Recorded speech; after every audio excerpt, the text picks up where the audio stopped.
German Chancellor Olaf Scholz has been to visit areas of northern Germany hit by floods. Weeks of rain and rising flood waters have left dykes at risk of collapse. One village is battling the waters with the help of French specialists. Floodwaters as far as the eye can see. At this small village of Thüren in Germany's north, rising waters have been collecting for nearly 2 weeks, threatening to get into houses. Tanja Voth built this self-made dike to protect her home. It's really depressing. First, there was the danger of floodwaters from behind.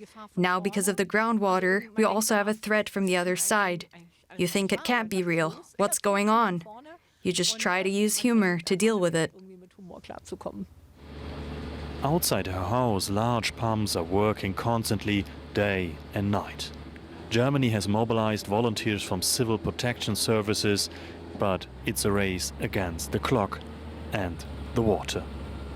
At this place we are protecting the village with our pumping capacities. We have 2 high-capacity pumping modules here. Each of these pumps can pump 5,000 liters per minute. And we try to bring the water away from the houses so that this small channel, which is now a big lake, will not rise more, so that the village and the people in the houses not get too much flooding. The whole village is involved. Neighbors are sharing pumps. But there is a common fear. If the dike around Thüren breaks, most of the houses will be flooded. Millions of sandbags have been distributed in the flood-hit areas to protect settlements and dikes. Help is even coming from France. French civil security workers traveled 1,200 kilometers from the south of Paris to control the situation. It's part of EU's cooperation system for disaster response. Thüren is relying on the team of experts doing everything they can to save it. But it's heavily dependent on the weather forecast too, which is finally predicting a couple of dry days after weeks of rain.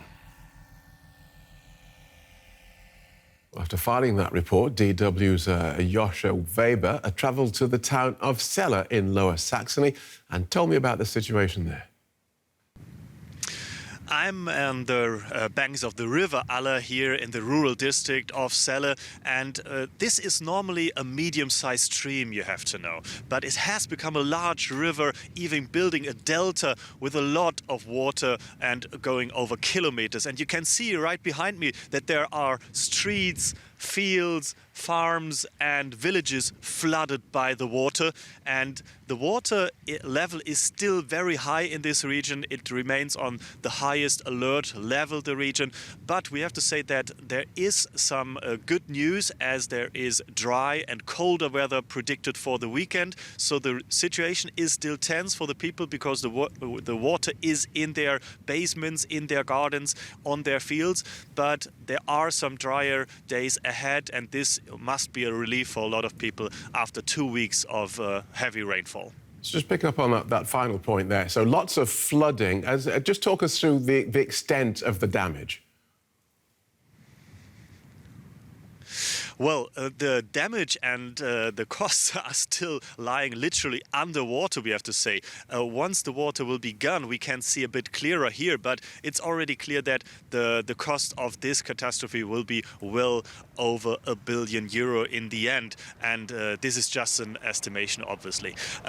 Particularly hard hit are the farmers, because their harvest might be already lost after 2 weeks of standing water on their fields, and that means that there will be a lot of costs and damage for them. But as well in the villages, in the towns of this area in Lower Saxony, northern Germany, there are a lot of people hit hard. And there's also already a political discussion about the costs of this catastrophe as the regions. So the Bundesländer calling the federal government for help and trying to share the cost of this catastrophe.